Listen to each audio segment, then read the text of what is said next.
Welcome to this week's edition of Flashback Friday, your opportunity to get some good review by listening to episodes from the past that Jason has handpicked to help you today in the present and propel you into the future. Enjoy.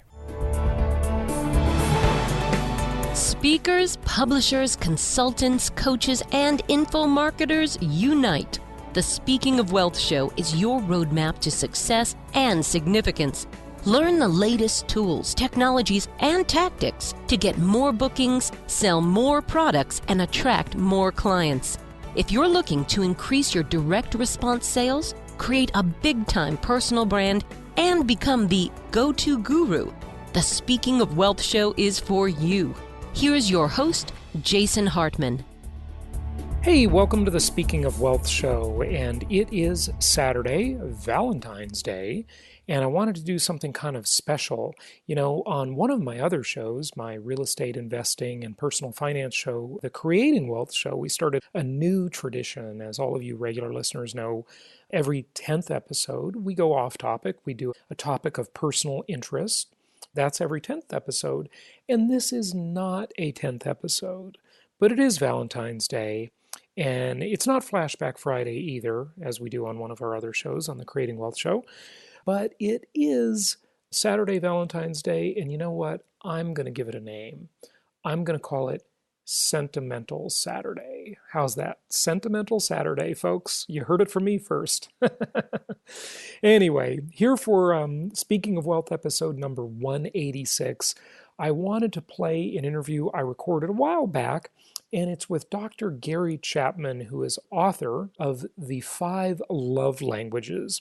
And I just think this is a tremendous primer on how to have a successful romance, since it is Valentine's Day, and I want to wish all of you listeners a very romantical, yes, that's a made-up word, a very romantical Valentine's Day, and play for you this episode I did with Dr. Gary Chapman on the 5 love languages.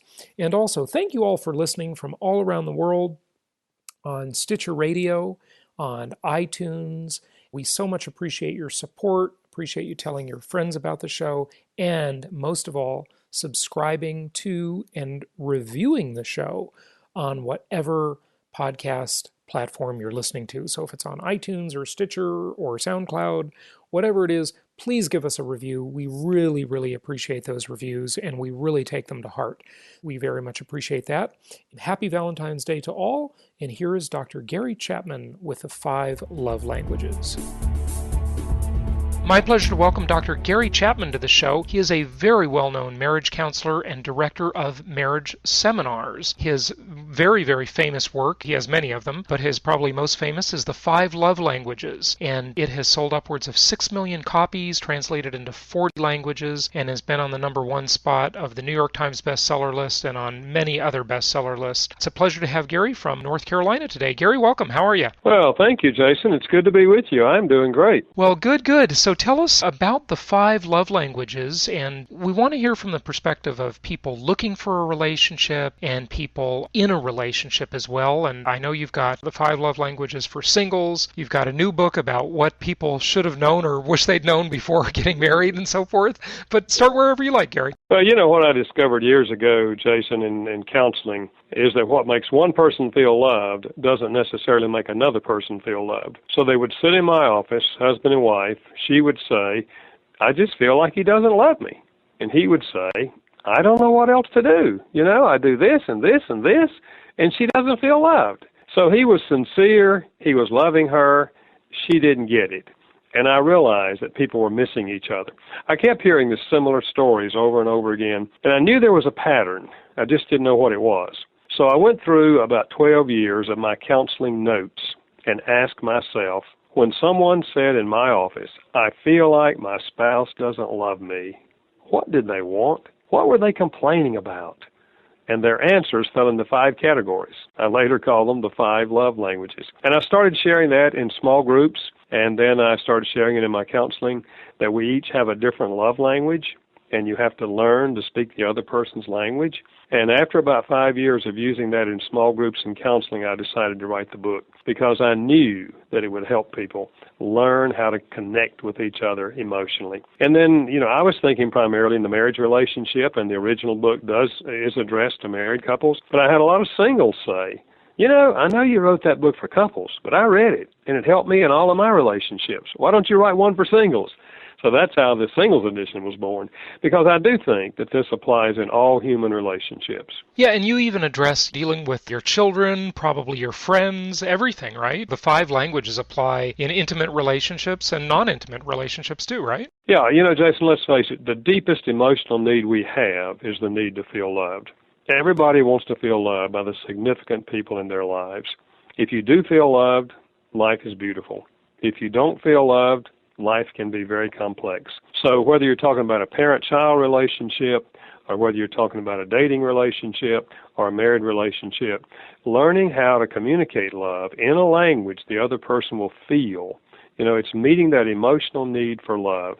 That's what this book is all about. That's why I think this book has been so successful. Well, Gary, I can't help but kind of make the connection here. All of the listeners, of course, know what the golden rule is. Hopefully they practice the golden rule. But I had Tony Alessandro on one of my shows, and you probably know his work. He talks about the platinum rule, and that is treating people the way they want to be treated. And I think that ties in pretty well with the 5 love languages, doesn't it? Because you've got to communicate with a person on their own preference, their own modality, right? Yeah, that's exactly right, Jason. Typically, we speak our own language. Whatever makes me feel loved is what I'm going to do for the other person. But if that's not their language, it won't mean to them what it would mean to me. So let's say that my language is words of affirmation, and what I want to hear my wife say is, I love you, you're wonderful, I appreciate what you did, all these positive things. So that's what I do for her, because it makes me feel loved. But her language may be acts of service, doing things for her. So here I am giving her all these words, and after a while, she's going to say to me, you keep saying, I love you, I love you. I'm kind of sick of the words. If you love me, why don't you do something to help me? Right. She wants you to show it to her, right? Absolutely, and I'm blown away. I was loving the woman. What's wrong? Yeah, you can't figure out why she's upset, right? Yeah, makes sense. Well, you just told us 2 of the 5 languages. What are the other 3? Receiving gifts. Universal to receive gifts as an expression of love. My academic background is anthropology, especially cultural anthropology. We've never discovered a culture where gift giving is not an expression of love. So giving gifts and receiving gifts. And then quality time, giving the person your undivided attention. I'm not talking about sitting in the same room watching television. TV is off, you're looking at each other, you're interacting, you're sharing, you're listening. Quality time, they have your undivided attention. And then number 5 is physical touch. And we've long known the emotional power of physical touch. So we're talking about, and in every culture, there are appropriate touches between males and females, whether they're married or whether they're single, and it's physical touch that communicates love to some people. This is their primary language. I love the way Dennis Waitley says that. He says, touch is the magic wand of intimacy. So that's definitely important. How do we discover, Gary, what someone else's language is? You don't just ask them, do you? Or what is the best way to go about that? Well, if you're discussing the topic with them and they're open, you can go online and take a little quiz, or they can go online and take a little quiz, and it'll tell them, and then they'll tell you. That's one way, and that would be at 5lovelanguages.com. But another way, there's 2 or 3 other clues. One is you observe their behavior. How do they respond to other people? If they're always, when they greet people, giving them a pat on the back or a hug, then physical touch is probably their language. If they're speaking that to others on a regular basis, it's probably what they want. If they're always giving encouraging words to people, then words of affirmation is probably their language. So observe their behavior. Secondly, what do they complain about most often? The wife who says to the husband, we don't ever spend any time together. I mean, we're like 2 ships passing in the night. She's saying, quality time is my love language, and I'm not getting it from you. So what are they complaining about? If he says to her, I don't think you would ever touch me if I didn't initiate it, he's telling her that physical touch is his love language. So listen to the complaints, and then thirdly, what do they request of you most often? If they're saying periodically, could we take a walk after dinner? Or you think we could get a weekend away? they're asking you for quality time. If you put those three together, Jason, you'll very likely find out the other person's primary love language. Yeah, good point. Let's actually kind of put it in reverse here and go maybe in chronological order. What's the title of your new book, Gary? My new book is Things I Wish I'd Known Before We Got Married. Okay, so perfect. I want to talk about that, and you have another book, The 5 Love Languages for Singles. Let's start with the single person looking for a relationship, and then we'll tie it back into being in a relationship as you are just now. How do singles use your body of work, whether it be the things they wish they knew or the 5 languages? Well, this most recent book, Things I Wish I'd Known Before We Got Married, I really wrote that to singles in all categories, whether they're dating or whether they're engaged or whether they're just hoping to find somebody they can relate to. And what I'm saying to them is, if you think that someday you will get married, now is the time to prepare for marriage. Don't wait, until you are engaged and then say, oh, we got to get ready for marriage. No, get ready for marriage now. And I'm sharing in that book 12 things that, had I known these things, it would have made my life much easier in the early days of my marriage. So I'm trying to say to singles, why don't you learn from my mistakes? Here are some things that can help you. For example, one of the things I talk about in that book is I wish I'd known that falling in love or being in love is not an adequate foundation for marriage.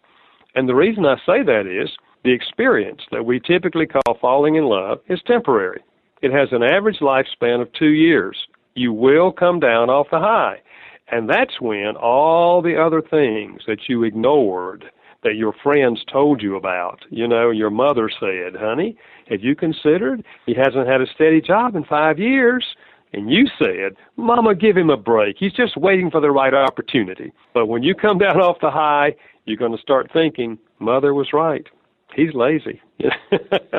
So I wish I'd known that before I got married, because when I came down off the high, not very long after we got married, I was frustrated. I didn't realize that it was going to come down.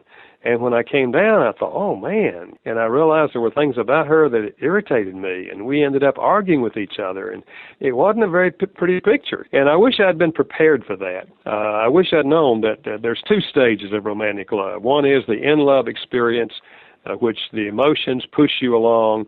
And then there's the more intentional stage, which we're talking about today in the 5 love languages, where you have to learn how to keep emotional love alive by speaking each other's love language. So for singles, I would say if you can acquaint yourself with this love language concept and then read this book on Things I Wish I'd Known, I think it'll give you ideas on what you need to be talking about when you do get in a dating relationship. Or if you're already in a dating relationship, it will give you an idea of the kind of topics the two of you need to discuss and the things you need to learn on the road to getting married. Very good points. And with that, any more about how someone discovers it or discovers those things in that partner? I mean, is this a disqualifier in any sense, Gary? Or is it just a better relating tool? Or do sometimes you find that maybe, a couple doesn't relate? I mean, people have their different languages and so forth, but do they ever just not work in your eyes? Or can any relationship work if it's working? Yeah, I don't think so. I think, now obviously, if their number one, that is their primary love language, their number one out of the 5 is your number 5, that is, it means almost nothing to you, then you will have a learning curve.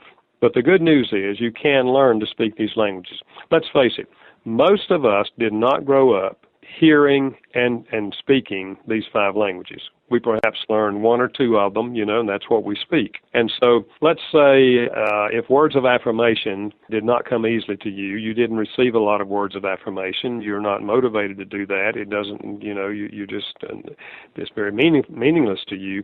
And then you find out that the person that you're dating or the person you're married, that's their primary language. Well, you're going to have to work at it. It's going to be a learning curve. I usually suggest get you a notebook, start writing down things you admire about the person, things you like about them. Listen to other people as they share comments and you hear those comments. Maybe when you read a book or listen to television or so forth, write down positive statements you hear people say. Stand in front of the mirror, read those things out loud so you hear yourself saying them. Pick out one of them, walk in the room where they are, and say it. You break the silence. And the second time it's easier, the third time it's easier. You can learn to speak words of affirmation even if you didn't grow up receiving that love language. What is the love tank? I use that concept, Jason, simply to give people a visual image. You know, an automobile has a gasoline tank, and if the gasoline tank is full, it's going to operate fine. If the gasoline tank is empty, the car's not going to operate. And I like to say that we have an emotional love tank. And if the love tank is full, that is, we genuinely feel loved by the other person, the relationship moves along in a positive way. But if the love tank is empty, you don't feel loved by that person, then the relationship begins to get shaky. And eventually, if you don't do anything about it, the relationship will die.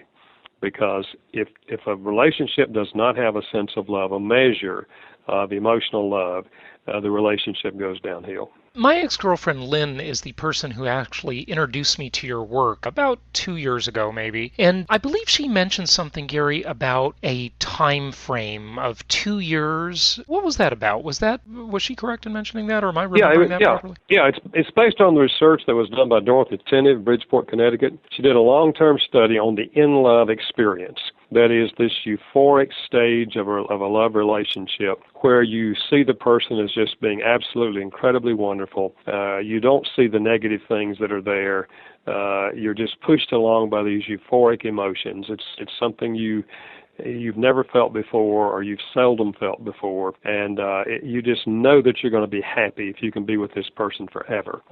We call it falling in love or being in love. And her study indicated that the average lifespan of that heightened emotion is 2 years.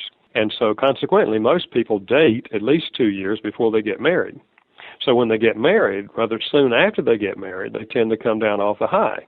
Now, some people blame marriage on that. They say, well, the honeymoon it was better before we got married. You know? It has nothing to do with whether you get married or don't get married. You will come down off the high, whether you marry or whether you don't marry. So that's what she was talking about. And that's why, here's what happens, Jason, a lot of times in the dating relationship.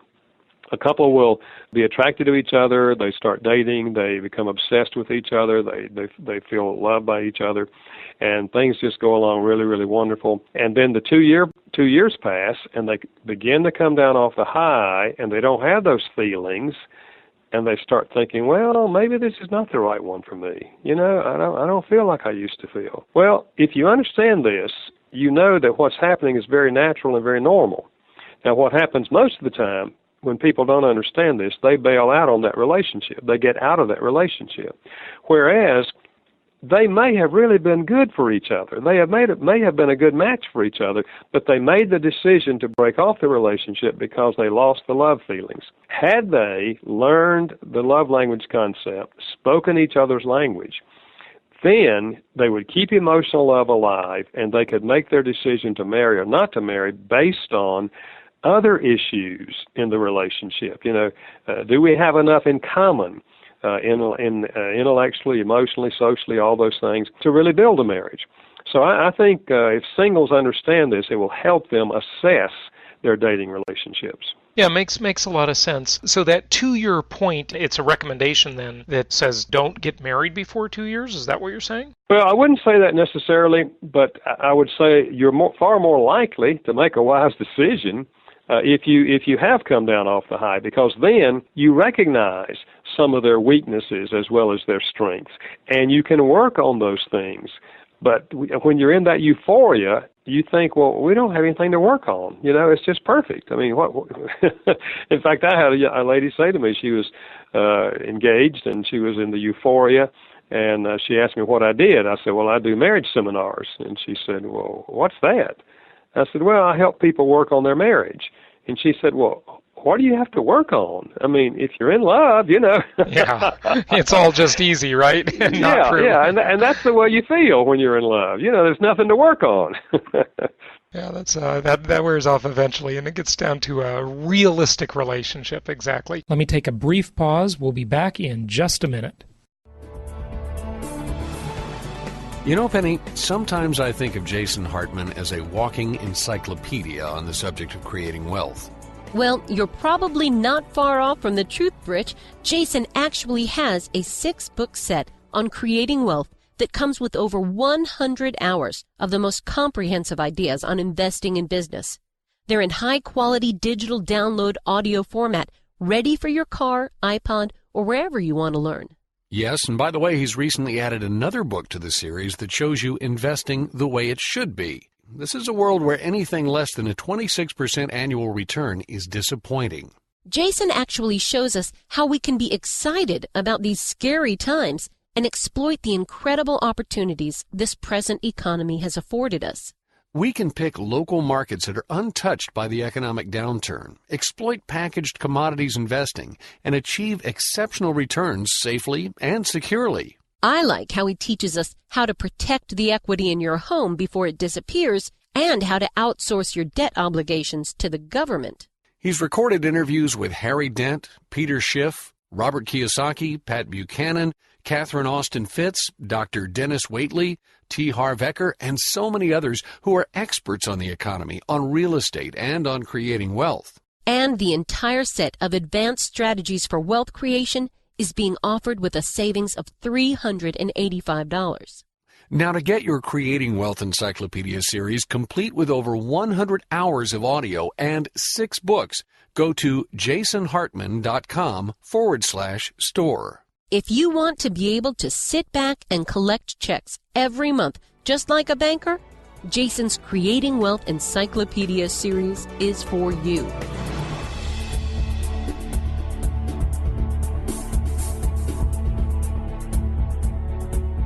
One of the things you talk about the different of the 5 languages, but one of them in particular, words of affirmation, since that one involves words, it has some different dialects to it, doesn't it, Gary? Yeah, it can be words that focus, for example, on their personality. One of the things I like about you is you're so optimistic. I tend to be pessimistic. You're saying to this person, it obviously needs to be a true statement, but it can focus on their personality. It can focus on the way they look. It can focus on something they did for you. It can be encouraging words. They express to you a desire to do something, and they're a little fearful of doing it, and you say, well, it's up to you, of course, to decide what you'd like to do, but just observing you, I think that if you really want to do that, you would be a success at it, because I see a lot of qualities in you that would really equip you to do that.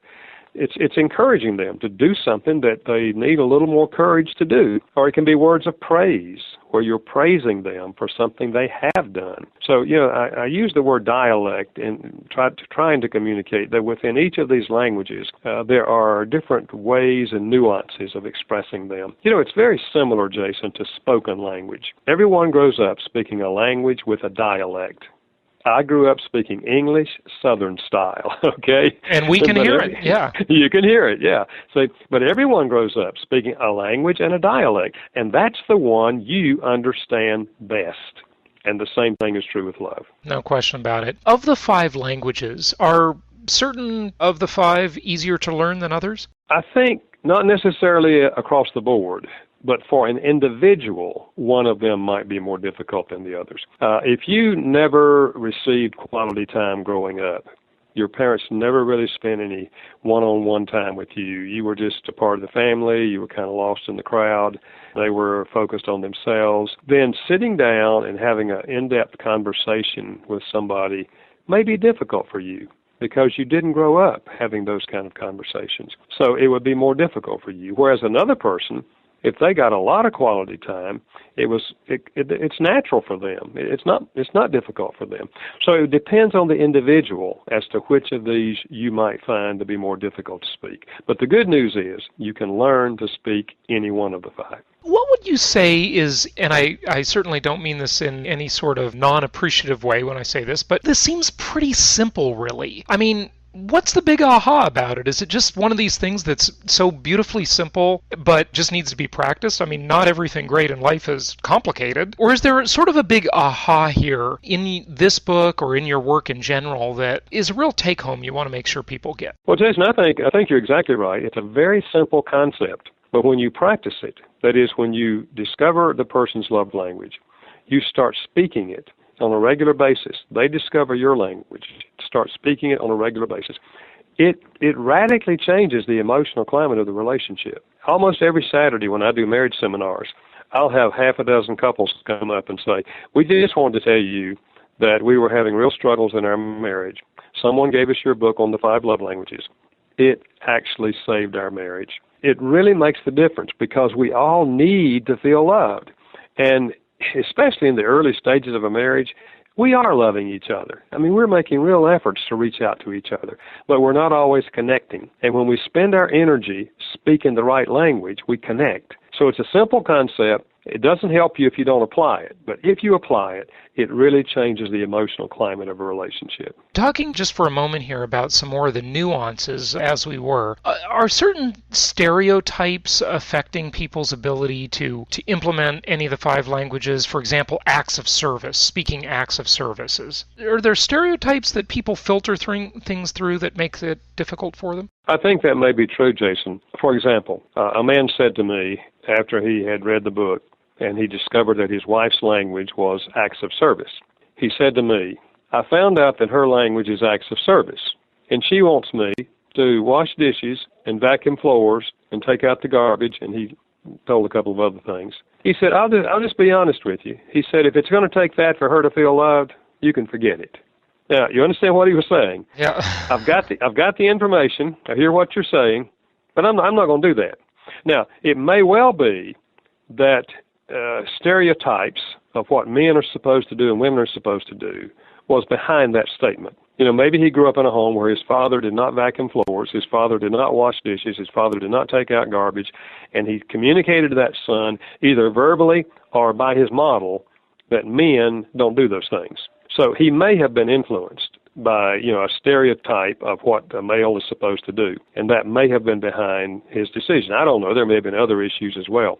But, yeah, I do think that there are certain stereotypes that people may have as to what men do and women do that may kind of hinder them from moving down the road to express love in that language. You have been writing for a long time, and you've just got a giant body of work. Tell us about some of your other works. I mean, as I look at your list of titles, it is pretty comprehensive here. You've got a lot of work, Gary. Talk about some of your other works, if you would. Well, one of the books I wrote was on anger, and it's another one of my very popular books because I think a lot of people misunderstand anger, and they don't know how to handle anger. And they simply operate on the model that they had in their mom and dad. If their dad yelled and screamed in anger, then he probably is going to yell and scream in anger. If his mother in anger would clam up and walk away and not say anything and not discuss whatever stimulated the anger, then that's probably what she's going to do or he's going to do. So we all grow up with a model of how our parents handled anger. And let's face it, we don't get a whole lot of training in our culture on how to handle anger. We see a lot of mismanaged anger. Yeah, we see a lot of bad examples. That's exactly what I was going to say, especially on television. Yeah, absolutely. So that book has been very, very popular where I talk about the origin of anger. Why do we get angry? I think it's because we have a sense of right. All of us have a sense of right that people shouldn't do that. People shouldn't do this. And whenever we're treated wrongly or unfairly in our minds, then we experience anger. Anger is the response to being treated wrongly or unfairly. And then, we don't, in the book I deal with techniques on how to slow down the process of response. Don't simply do the first thing that comes to your mind. My mother told me growing up, when you get angry, count to 10. Before you do anything. Yeah, take a deep breath, or whatever, yeah. Right, yeah. Yeah, good advice, only I would suggest you count to 100 or 1,000, You need a little more time to cool down. In fact, one lady told me, she said, what I do when I get angry, I go water my flowers until I cool down. She said the first summer I tried that, I almost drowned my petunias. So, but learning how to process anger in a positive way. And the flip side of that, I also deal with in the book is how to respond to an angry person. Maybe you're a teenager, it may be your next door neighbor, it may be your spouse, it may be your boyfriend or girlfriend who's angry and they're coming at you, in a rather harsh and harsh way and loud way perhaps. How do you respond to them? See, the typical response is that we respond in a similar way. We mirror their behavior. In kind, right. If they're yelling at us, we start yelling at them. But I deal with, a pattern of the first step is you listen. No matter how they're delivering the message, you listen to what they're saying. The second step is you listen because you didn't get it all the first time. Yeah, right. Listen twice. You ask them, you say, I think I hear you saying you're mad because da-da-da. And they say, well, that's part of it, And the third step is you listen. So you listen 3 times, at least 3 times before you say anything. And then you say to them something similar to, I think I understand what you're saying. And if I were in your shoes, I'm sure I would be angry too. Wow. You're no longer their enemy. You're now their friend, That's a pretty diffusing statement. I mean, it's hard to remain upset if someone says that to you. Yeah. So anyway, that book has been very, very popular. And I have another book that's called The 4 Seasons of Marriage. I was just going to ask you about that one. I'm particularly interested in some of the bullet points on that. The unique characteristics found in each season, 7 strategies for making the most of each season. Tell us more about that one. Well, it's not the idea that most people think. When I say the 4 seasons, they think, okay, you get married in spring, and if you live long enough, you'll get to winter. But what I do is I use the seasons to describe the quality of the marriage. A winter marriage, it's very cold. We're isolated. We're like in an igloo. And there's either no communication or it's very harsh communication. We speak of bitter winters or harsh winters. A summer marriage is relaxed. It's laid back. You've learned how to resolve conflicts. You've learned how to accept some things about each other that you don't particularly like, but you know they're not going to change, so you accept them. And summer marriages are people that go to marriage seminars. They read books on marriage. They know you have to continue to water the flowers if you want the marriage to continue to bloom. And then the fall marriage, here in North Carolina in the fall, it's beautiful. The leaves are all colors. It's just incredibly beautiful. But the reality is, in about 6 weeks, the leaves are going to fall off the trees. And it's getting cold. And so in a fall marriage, it looks good on the outside. People would say, isn't that a nice couple? But we know that things aren't going well. And if we don't do something, the leaves are going to fall off, and everybody's going to know that we're not doing well. So after I describe that and help people locate where they are, and it's not atypical that a wife would say we're in winter and the husband would say we're in spring or fall. They have different perceptions on where they are. But then I deal with 7 strategies for spending more time in spring and summer. And one of those first strategies is being willing to deal with past failures and to be honest and say, to be honest with you, I haven't done a good job. And I know that our relationship is not what it should be. And I know that a lot of it is my fault. And here are some things that I know specifically where I have failed. And I really would like to ask if you would be open to forgiving me and then help me learn how I can be a better partner in this relationship. And I give some other strategies, but the book has been very helpful. In fact, I've had a lot of people say to me, 2 of your books changed our marriage. One was the 5 love languages, and the other one was the 4 seasons of marriage. Yeah, and I tell you, Gary, of course, you've probably seen many of your reviews, not all of them, but if you look on Amazon, any of the listeners, and see the reviews, there are all kinds of people saying that your books have saved their marriage and just helped them grow in their relationships and so forth. So just congratulations on such an impactful body of work that you have with all of this. You mentioned earlier that someone can take a little quiz to discover their primary love language and maybe that of their spouse as well, or their significant other. Where can they do that? Do you have it on your website? Yes, 5lovelanguages.com. You can spell out the word 5, or you can put in the number 5, 5lovelanguages.com. And you can take that quiz. There's no charge. It's a free quiz. It can be a good communication tool. If you take it, you challenge your spouse to take it or your significant other to take it, and then the 2 of you sit down and share with each other, how it turned out. And talk about whether you agree with it or not. It's possible you might disagree with the quiz, but at least it will give you a starting point to open this topic and discuss it with the other person. Fantastic. What else would you like the listeners to know just in wrapping things up? Well, I think for singles, I'd like to say what I said earlier, and that is now is the time to prepare for a good marriage. You may not even be dating. Or maybe you just started dating 2 months ago. Or maybe you're even thinking about getting married. But wherever you are in the journey, this is the time to be preparing for marriage. And I really think you would find some practical help in my book, things I wish I'd known before we got married. I think, Jason, if a couple will go through that book, read the chapters, discuss the issues with each other, they're going to be better prepared than 90% of the couples are when they go into marriage. And if you're already married, and have not read the 5 love languages, I would really, really encourage you to read the 5 love languages. I think today we've given them the core idea, but as you read it and get all the illustrations, real-life illustrations, I think you'll be able to get hold of it, go home, discuss it with your spouse, or if you're in a dating relationship, discuss it with them. And I think you're going to find that that's going to be very, very helpful in all of your relationships. Excellent. Dr. Gary Chapman, thank you so much for joining us today. Appreciate the insights, and keep up the good work at GaryChapman.org. There's the list of many of your books, and there are quite a lot of them. So many subjects we didn't have time to discuss today, and there's a lot more depth there as well. And certainly listeners, take that quiz and check it out. And do you want to mention anything about your live events? They can find those at 5lovelanguages.com, and they can even register online as well. And I would just mention this, Jason. I have a new book coming out that takes this love language concept to the workplace. It's called The 5 Languages of Appreciation in the Workplace.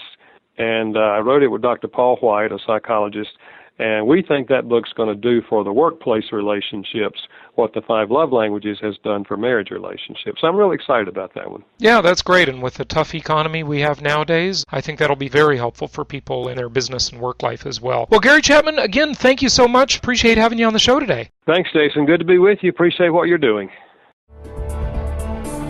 Now's your opportunity to get the Financial Freedom Report. The Financial Freedom Report provides financial self-defense in uncertain times, and it's your source for innovative, forward-thinking investment property strategies and advice. Get your newsletter subscription today. You get a digital download and even more. Go to jasonhartman.com to get yours today. This show is produced by the Hartman Media Company, all rights reserved. For distribution or publication rights and media interviews, please visit www.hartmanmedia.com or email media@hartmanmedia.com. Nothing on this show should be considered specific personal or professional advice. Please consult an appropriate tax, legal, real estate, or business professional for individualized advice. Opinions of guests are their own, and the host is acting on behalf of Platinum Properties Investor Network, Inc. exclusively.